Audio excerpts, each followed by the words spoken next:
This field speaks to me. If you've played on this field, you remember every moment. From winning state championships to dedicating a season for your coach who passed away. Every person knows if you played on this field, it becomes a part of you. On every Friday night, you're not just playing with your teammates. You're playing alongside any person who's ever put on a Hudson jersey. Thompson Field is so much more than a football field. It's the heart of this town and the glue that holds Hudson together. This field has a very strong history. Throughout the years, many people have contributed to making this field what it is today. Can you feel it?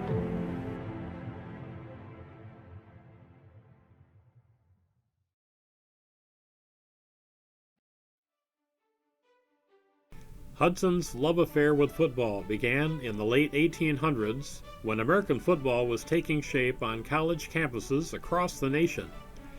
Back then, Bean Creek created a clear dividing line through Hudson, and rivalries developed between the East Side and West Side high schools. As time went on, Hudson teams not only played each other and other high schools, but also college teams, including Detroit College and Adrian College. The teams, known as the Football 11s, played at Island Park, which was reached by crossing an old swinging bridge at the north end of Church Street. In 1906, Hudson had its first taste of football success on the Island Park field. It was the first time that Hudson went undefeated for an entire season, finishing with an impressive total score of 264-6. Hudson learned the sport of football at Island Park. Today, that park is now a field just west of Murdoch Trail. There was a lot of excitement in Hudson on April 29, 1921. An announcement had just been made at the Hudson Businessmen's Association that G.I. Thompson and his son William R. Thompson had donated a field to the city of Hudson. The Thompsons came to Hudson back in the 60s after the Civil War. And they was very involved in the Hudson community. Will was quite a sports fan, and he convinced his father in 1921 to donate the property for Thompson's Field and to build quite a elaborate field at that point. And it ended up, it was one of the largest donations ever given to the city of Hudson. The 5.5 acres of land which was purchased from J.A. Meredith was to be fully equipped for year-round sports such as baseball, football, tennis, track, and ice skating. Got his father, convinced his father to donate that property, and the real thing at that point was there's a professional baseball team that they had coming to Hudson to play ball, which ended up getting rained out after they had everything done. That was what really prompted the gift. The Thompsons not only provided the land, but also renovated the old North Branch School at the top of the hill on West Street, making it into a field house, complete with dressing rooms and showers for the athletes. They finished off the field by constructing concrete stands on the slope that would seat up to 500 spectators. At that time, it was considered one of the finest fields in the state of Michigan. On June 14th, a parade started out at Hudson's main four corners and worked its way to Thompson Field for the dedication ceremony. The Hudson Band led the way, followed by the American Legion men, the baseball players, Athletic Association officials, and City Council members. A crowd of 2,000 to 3,000 people were in attendance to hear speeches and watch as the Legion men raised both the American flag and a banner with the inscription Thompson Field as the band played the Star-Spangled Banner. How could the Thompsons know that their remarkable gift would continue to be the glue that holds our town together? I think they would be extremely happy that it's still a very important part of the community. Like I said previous, they was very community orientated, and that prevailed even into William G. Thompson, who is the Thompson that I knew. I knew him since childhood. They was always very supportive of just about everything that came down through the community, and they would be extremely ecstatic to see that it's still a very important part.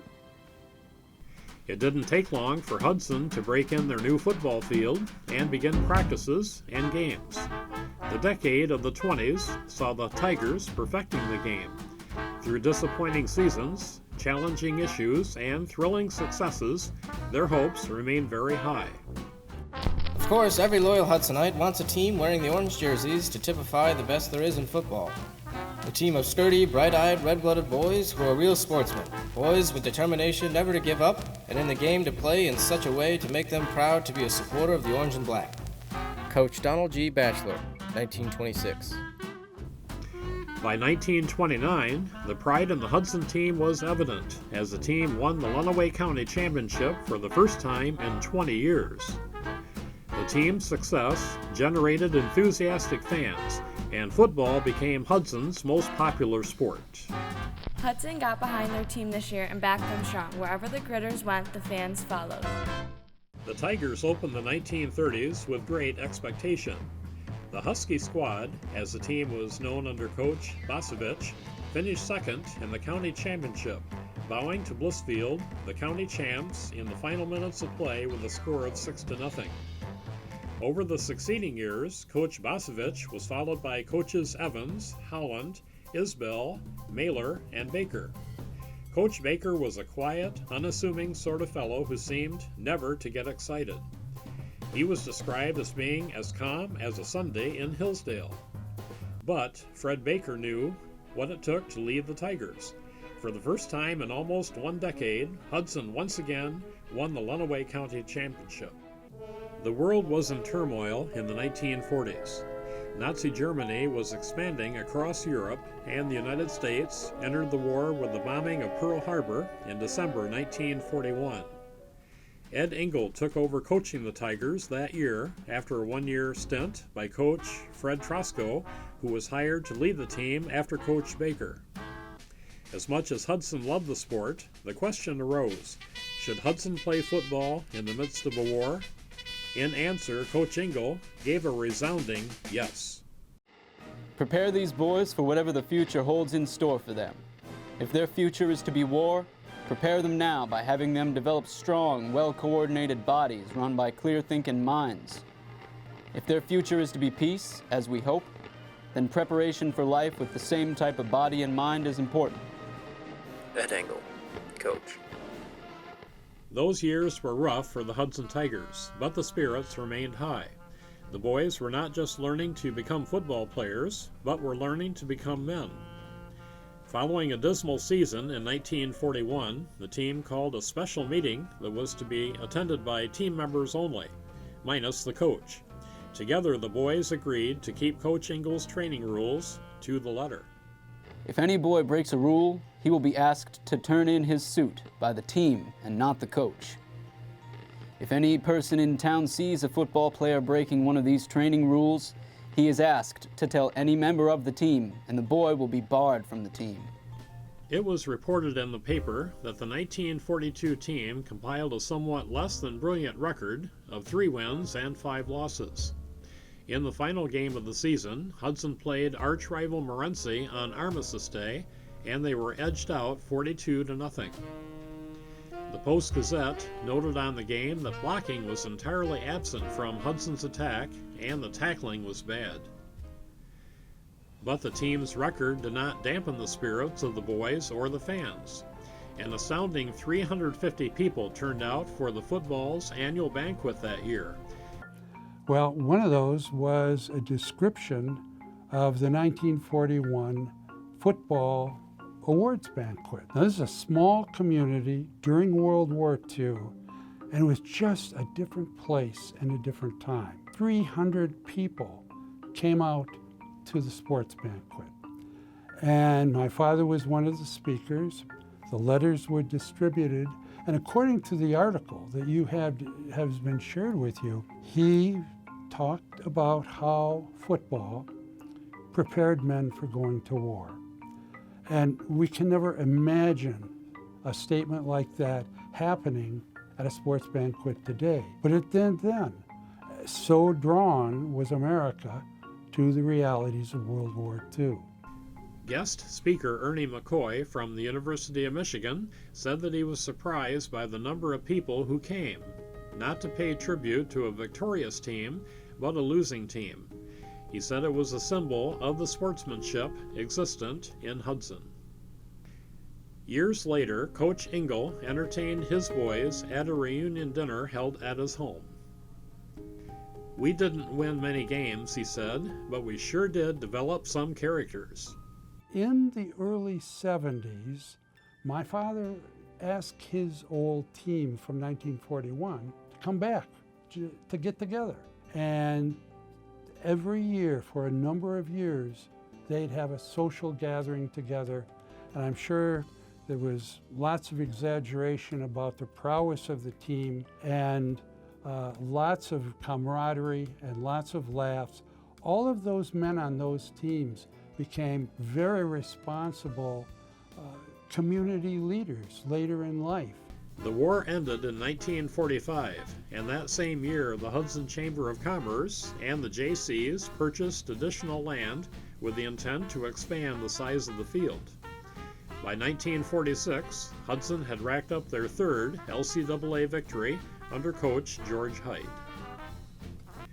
The 1950s saw great teams for Hudson High under the leadership of coaches Charles Wall, Jack Finn, Roy Kramer, and Paul Baldwin. Over a 6-year period, the Tigers won 48 of 53 games, and they were crowned the LCAA champs 4 years in a row. Then, in 1954, the Hudson City Council unanimously passed a resolution authorizing the sale of the city's interest in Thompson Field to Hudson's public schools. William G. Thompson and his brother Edward B. Thompson signed a quitclaim deed enacting the resolution and transferring the city's interest to the school. That same year, the school began plans to move the football field to the west of the original location and renovate the field as a whole. In 1955, the first team to play on the field finished the season with an 8-1 record, taking home the LCAA championship title. That new field must have been an inspiration for the Hudson Tigers. In 1956, hopes were high to defend the LCAA championship title as Roy Kramer took the helm as Hudson's new head coach. It was his first head coach position. And the 1956 team had a tradition already established of being awfully good athletes in general, and we had 2 or 3 classes that had a combination of a lot of good people. Fortunately, we had good leadership in terms of our coaching staff, and we had a lot of support from the school as well. But tradition, Hudson football tradition, had already established itself by then, and we were just going to continue that on, and we had a lot of good people doing that. He inherited plenty of grid power from coach Jack Finn, as 18 returning lettermen made up the core of the team. Coach Kramer, together with his assistant coaches Jack Shills and Richard Ford, utilized the talent and developed an outstanding team. Well, Roy Kramer was probably the best coach I've ever had, remembering that he was surrounded by some good people as well. His assistant coach was Jack Shields, who was a terrific man, and they were young. They related well to us, but Roy Kramer himself was a very tactful guy. He ensured that we were mentally prepared, and more than that, he was assuring us that he would make us physically prepared more so than any coach I've ever had. He was a tactician in terms of conditioning and very fundamental in terms of his teaching the basic rudiments of football. In his only year at Hudson, Coach Kramer led the 1956 Tigers to their first perfect season in 50 years. Not since 1906 had a Hudson team made such an accomplishment. The Tigers finished the year with a 9-0 record, a total score of 381-24, and took home Hudson's first state championship. Well, you know, obviously at that age, it was monumental as far as we were concerned. And the beauty of it is that we had so many good friends that played on that team. Not only then that we continued on being good friends, but it was just a very, very important time on a new football program in terms of the stadium itself, because that was opened the year before. So very, very important for a lot of young people. We didn't realize it was as important then as later on in life. According to Tiger fans, it was the best team in Hudson High School history. After only 1 year at Hudson, Coach Kramer went on to great things, coaching high school football at Dowagiac, Benton Harbor, and East Lansing. He then coached for a decade at Central Michigan. Coach Kramer was awarded the Michigan Class A Coach of the Year in 1964, Division II National Coach of the Year in 1974, was inducted into various halls of fame, and in 1990 became the 6th commissioner of the Southeastern Conference. As a commissioner, Coach Kramer guided the conference in formulating divisional play and the first Division I-A Conference football championship game. The Tigers, under the direction of Coach Paul Baldwin and Rip Kinney, carried Coach Kramer's winning spirit into a 22-game winning streak over the next 3 years. Coach Rip Kinney led the Tigers into the decade of the 1960s, winning the LCAA championship in 1962. Coach Kinney was always prepared.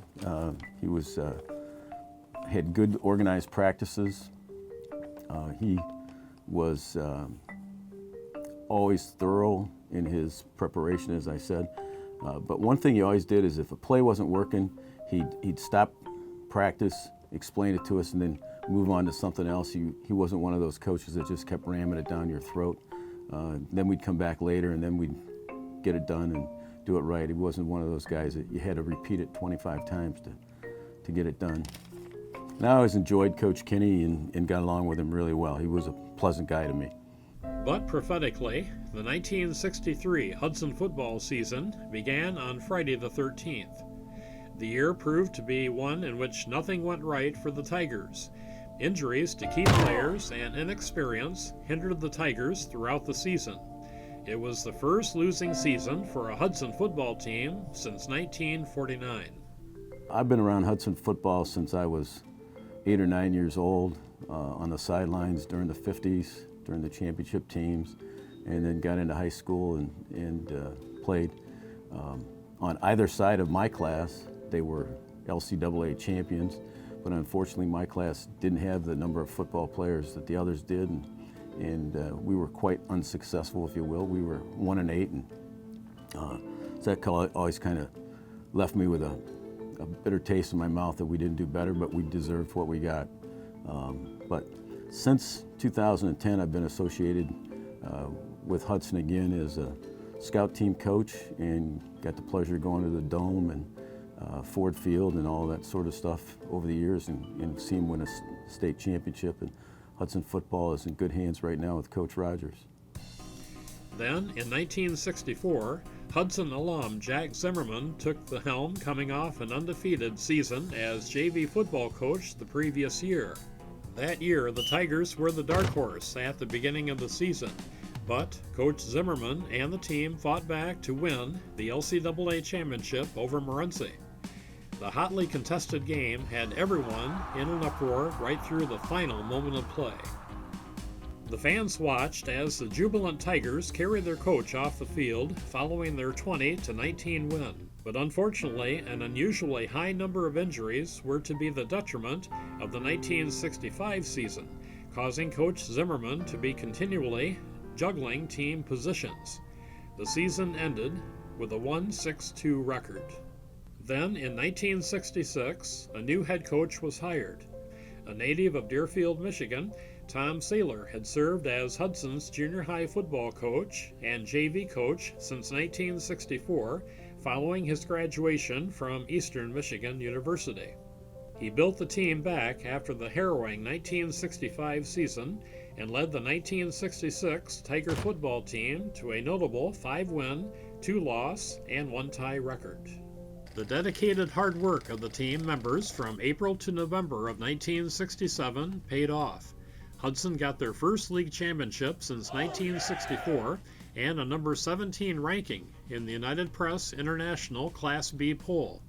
The Tigers ended up 8-1 overall and 6-0 in the league. And then the momentum started building. In 1968, the work and sweat started in the winter with the Sandbags program and continued on through the summer. 21 of the mighty Tigers went to summer camp that year. As a result, they reaped the benefits.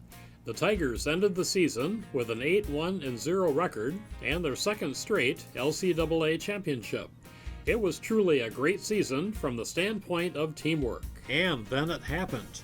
In 1969, the Tigers had their first perfect season since 1956. There is no doubt this was the year of the Tiger. There were no superstars, just a great team effort. Years of hard work paid off as the Tigers ended the season with a perfect 9-0 record, their third straight LCAA championship, and number 2 ranking in the United Press International Class C poll.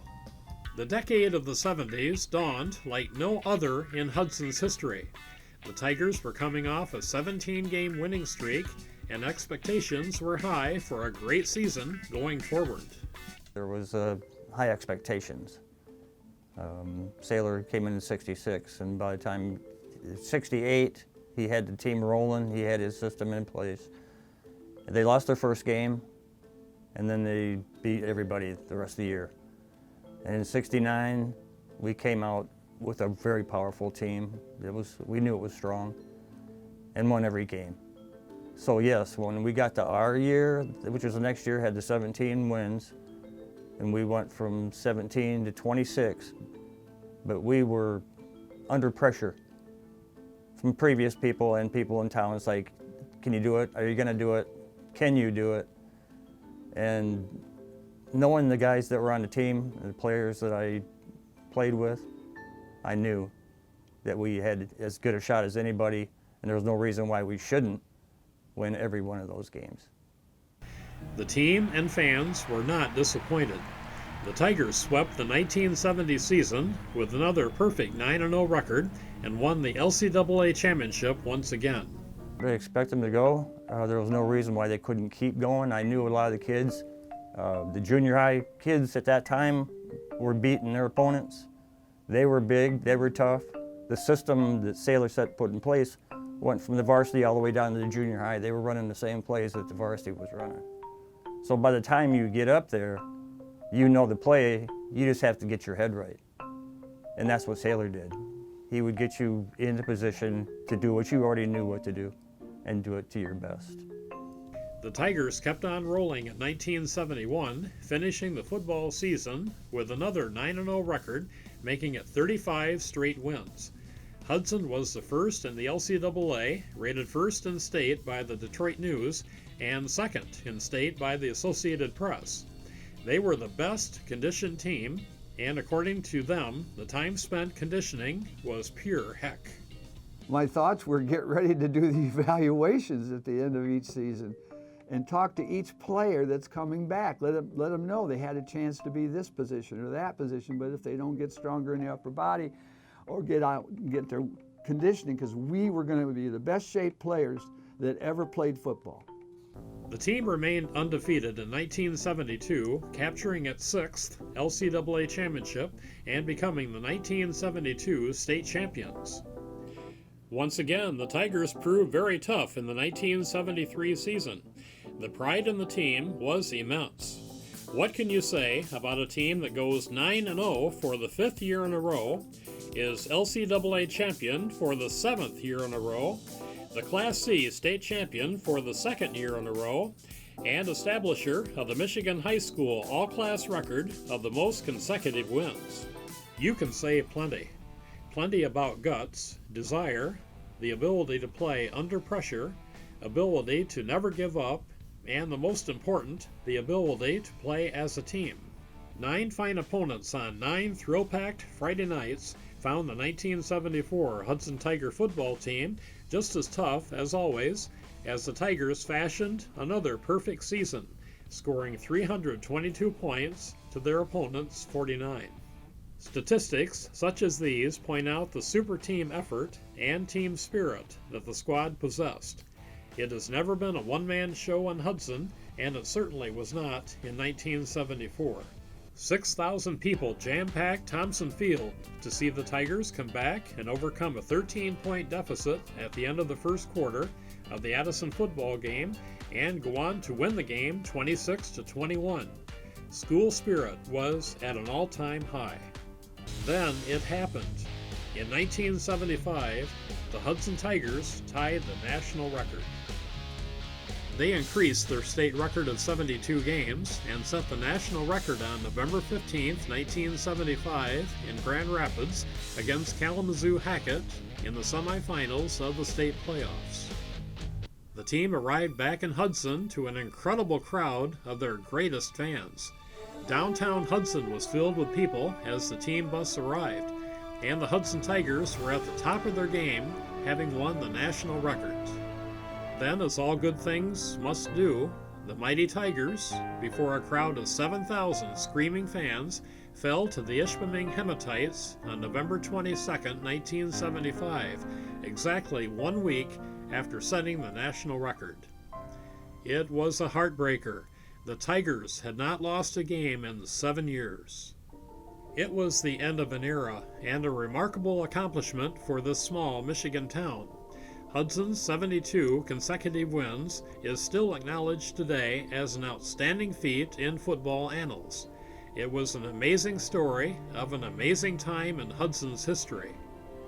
Coach Tom Saylor was named Coach of the Year in 1975, and the winning streak teams were inducted into the Michigan Sports Hall of Fame in 1976. It's been a lot of pride. A lot of people stayed in the community, and whether it was through the school or jobs or whatever, but it always, it's a bonding thing that some of us still, we don't live it, but when us guys get together, we still talk about different things, perhaps more in practice than the games, because it was rough. Quitters never win. I have said that many times when I felt like giving up, run my own business, of bad days, but you just think nobody, and then you just stop. You'll never win if you quit. That's the number one thing that I've always took away from what Saylor drilled into us, was quitters will never win. The pride of that accomplishment continues to reverberate throughout the community. The tradition, you got tradition at Hudson, like it's endless. And then you got material that was endless.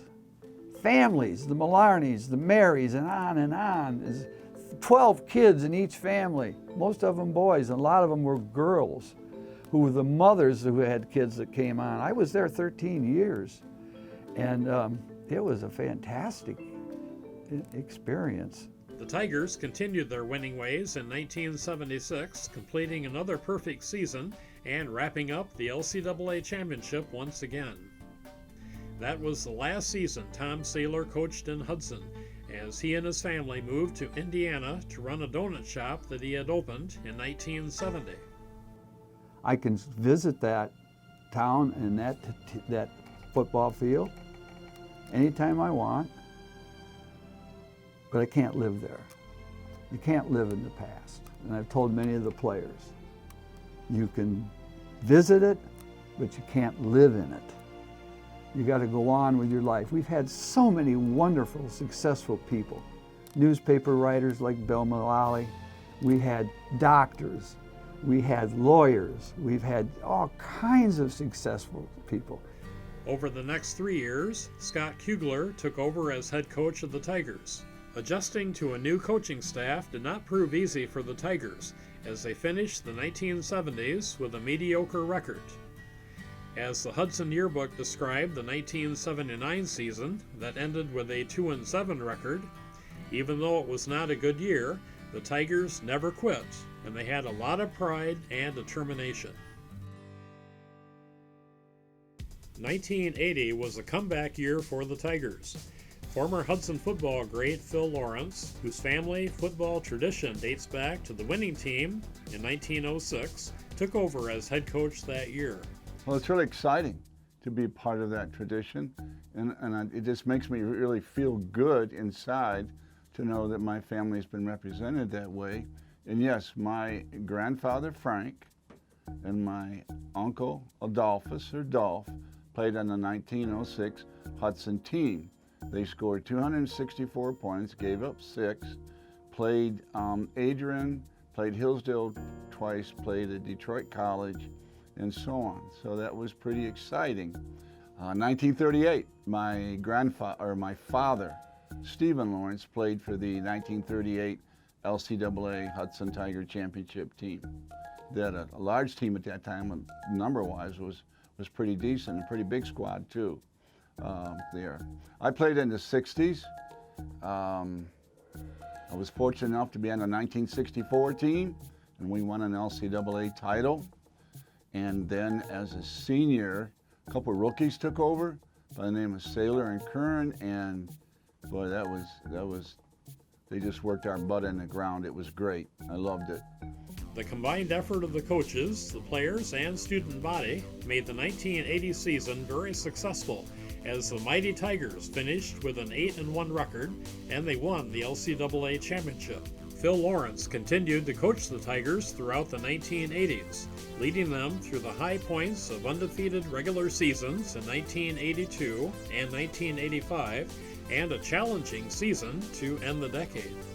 It was exciting, it was gratifying, and again, the attitude and mindsets that we had talked about before with these players.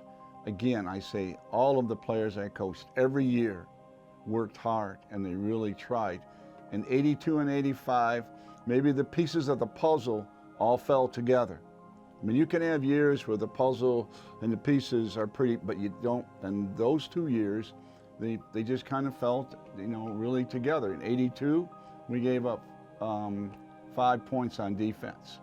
And that was due to the efforts of my defensive coordinator, Pat Luma, and then offensively scored a ton of points, and that was assistant coach Dave Rickard. And again, I've had super coaches throughout my time and players, but it just seems like the pieces fell together in those 2 years. In 82, we went to the semifinals and played Detroit St. Martin de Porres, and we fought them hard. We didn't quit, but they were better.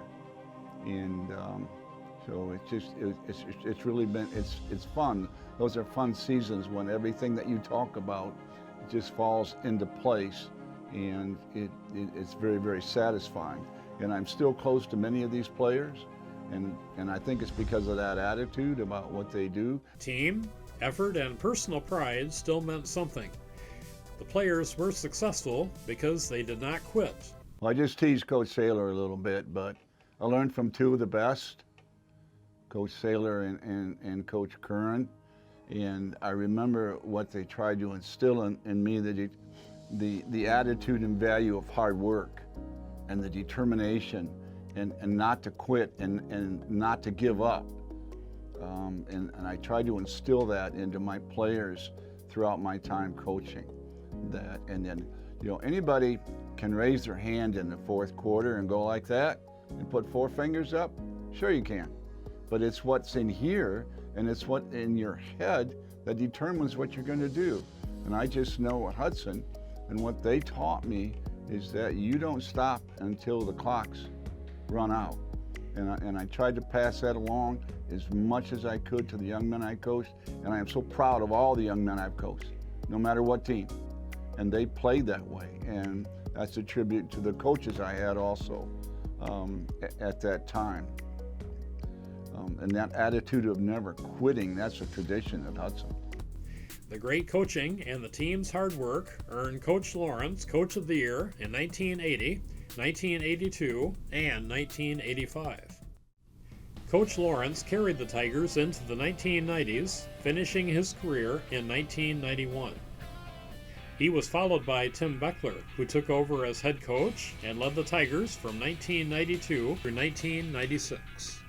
Coach Beckler distinguished himself as an outstanding coach, leading his team to win the LCAA title in 1993 and posting back-to-back 8-1 seasons in 1994 and 1995. Standing by the side of Coach Beckler throughout his coaching career at Hudson was his assistant coach, Chris Luma. Chris was well known in Hudson, having played quarterback during the 1975 and 1976 seasons under Tom Saylor. And so when Coach Beckler left Hudson, Chris Luma stepped in as head coach in 1997 and would lead the Tigers for the next 23 years. As head coach, the traditions and things that I brought along with me to the coaching that I did was obviously I played under Tom Saylor, who had a phenomenal, win streak and was the longest one in the nation for a while, still is in the state of Michigan. And so when you get to learn under a guy like that, and then when I started coaching, Phil Lawrence was the head coach, and then Tim Beckler, and these are three just great, outstanding mentors, great coaches, great men. Now they're great friends of mine. And people had asked me why you'd want a pressure situation or coaching job like this, but that was kind of all we knew as we grew up through Hudson, the winning streak going on. And our coach Tom Saylor had told us when I was a junior high player, when you get up to high school, we keep going, you're going to be playing in front of thousands for a national record. And it happened, it came true. So it's kind of the stuff that we had always been under pressure as players, so we knew as coaches how to handle that. And Coach Saylor was just great at preparing his team, so those are things that I watched how he did that when I was a player, and how he motivated kids and how he took them under their wing on the side, not just during football practice. And so great guys like that. And Tim Beckler, he was just a great X and O guy that I learned a lot from, so I was able to bring all that with me to my coaching. How do you sum up in a few words the career of Coach Chris Luma? Amazing, incredible, outstanding. All those words and more would describe Hudson's football legacy between the years 1997 and 2019. Over 23 years, the Tigers' record was 182-68, 13 LCAA championships, 5 undefeated regular seasons, 5 regional championships, and in 2010, the Tigers brought home the Division VII state championship title. It was, to lead a team to a state title is your dream as a coach, as players, as a community. And so to get the chance to do that, it was a real storybook type season. I mean, it has so many backstories to it that when we look back, it was just kind of destiny to happen. A lot of great kids there that we were able to keep these kids together, pick each other up if somebody got hurt, somebody just filled in, and so, the game itself was just outstanding. It was, 28-26, so it was what a state championship's supposed to be about, with two equal teams going at it. Coach Saylor, who was my coach, was able to be on the sidelines during it, so just a lot of things that were the perfect season for us. Coach Luma deservingly won many Coach of the Year awards, and he was inducted into the Coaches Association Hall of Fame in 2018. Beyond the game, Chris Luma formed a family. Players who cherished the relationships he built with them described him as a father figure. He was a remarkable coach and leader. He gave his best, and in return, his teams played from their heart, accomplishing amazing things.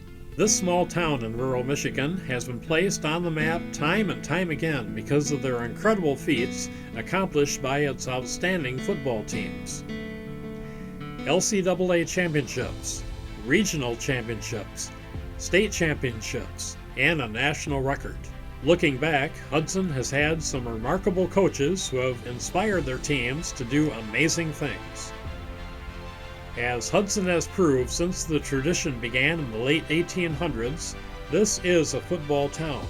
Grandfathers, fathers, and sons have all played on the same field, and players have become coaches. But when you have successful programs, whether it's the Green Bay Packers, Alabama football, they always talk about the coach or the coaches. In Hudson football, you've got them all, from back to Coach Jones, to Kramer, to Saylor, to Lawrence, to Beckler, to Luma, and now it's the Rogers era. We've had outstanding coaches.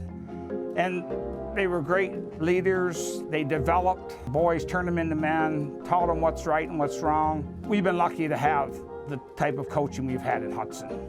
And now we look forward to the next generation of Hudson football. Stepping into the big shoes left by Coach Chris Luma is Dan Rogers, who played for the Tigers in the late 1980s and early 1990s under Coach Lawrence, and who assisted Chris Luma throughout his career. I felt like I was prepared for the position coaching under Chris Luma for so long. He really prepared me for the expectations and requirements to be the head football coach at Hudson. Coach Rogers understands what it means to be a Tiger. What it's all about and what it's always been about. Growing up again and being part of the staff, learned of the tradition of Hudson, and the tradition is hard work, doing things the right way, playing with discipline, playing with toughness, and our focus is never has been and isn't on wins and losses. We just feel if you do the other things, if you do everything right every day, good things will happen for you. Again, something I think is very special at Hudson. To be successful, you need tradition and you need raw material and great athletes, and I think Hudson, we've been very blessed with that throughout the years.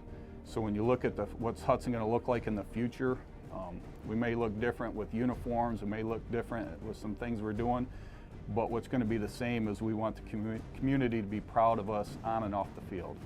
We're going to be part of the community, and then when you come watch us play, it's going to be the same thing you saw for many years, and that's we're going to play hard, we're going to play tough, we're going to play for each other, and we're going to be disciplined.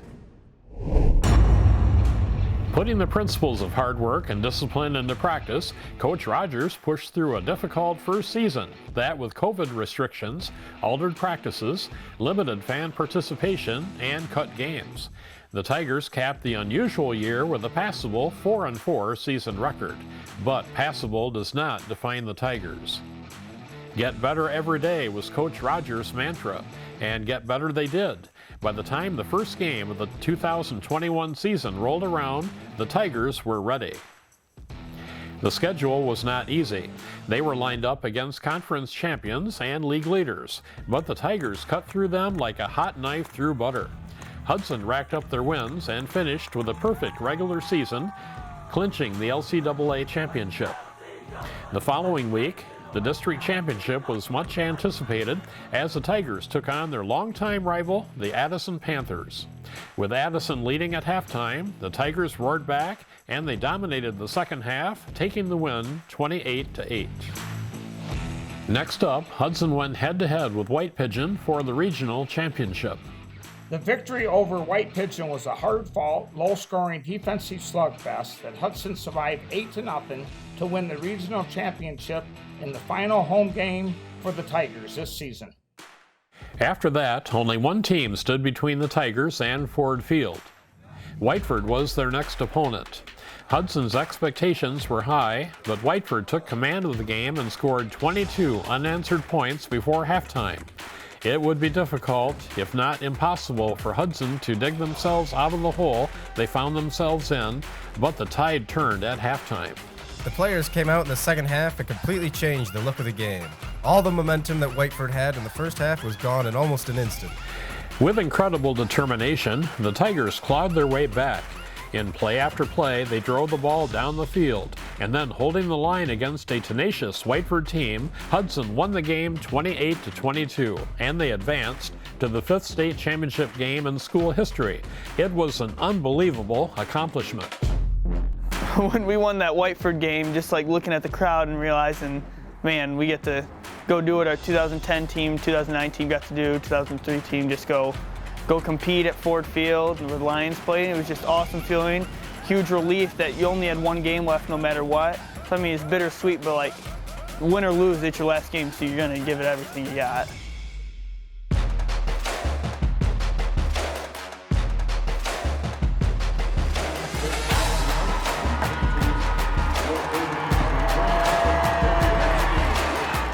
So before the game, they give each team the opportunity to just walk around and take everything in, and just looking around and seeing everything and realizing you're about to play right here and all the big names that have played here. It's just awesome. It was just, and you get to do it with your best friends from your hometown, and it's just no better feeling. It's really hard to describe, like, that feeling, because it felt so surreal, I guess. All the professionals that have played there, and even other high schoolers and college athletes too. Like, I knew that there was a lot there, and like I definitely like wanted to embrace it, but I didn't let it get to my head too much. It's just another football game. Now only one team stood between the Tigers and the trophy. The Beale City Aggies proved to be a worthy opponent, but they were no match for Tiger toughness. Offense, take care of the football and keep it rolling. Ball security, ball control, keep the tempo, keep the pace. Got it? Yes, sir. Win this half, man. It's what we've all talked about. It's what we wanted. Shut the scoreboard off. We play, we coach like it's 0-0 no matter what happens.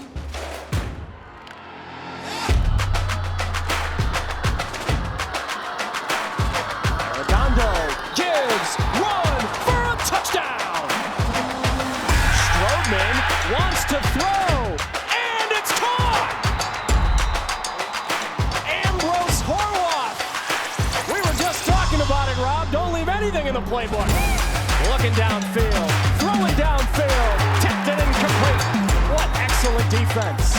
Loads and goes deep, and the pass is picked off. Thompson married down the sidelines. Hudson's outstanding defense allowed the Aggies to score only once, and the deliberate forward motion by the offense took the Tigers over the top with a final score of 14-7. It was Hudson's 6th state championship.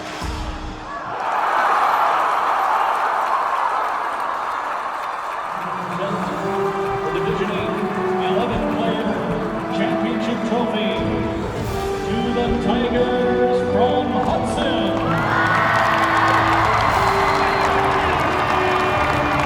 Accepting the championship trophy, Coach Dan Rogers. Congratulations to the Tigers from Hudson. The 2021 Division 8 11-player football champion.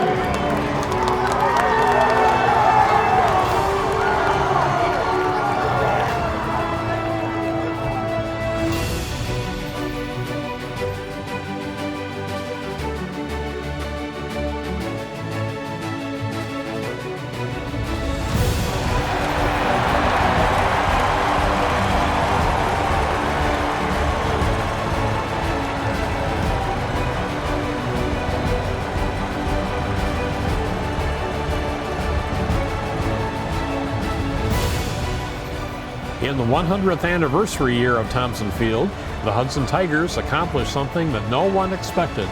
It was a storybook season that could not have been better written by Hollywood itself.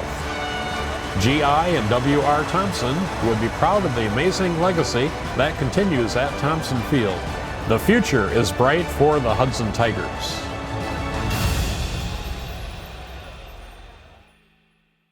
The type of people that live here are different. They work from dawn to dusk, Monday through Friday, all in anticipation of the football game on Friday night. This field has a very strong history, and throughout the years, many people have contributed to making this field into what it is today. That's the beauty of it.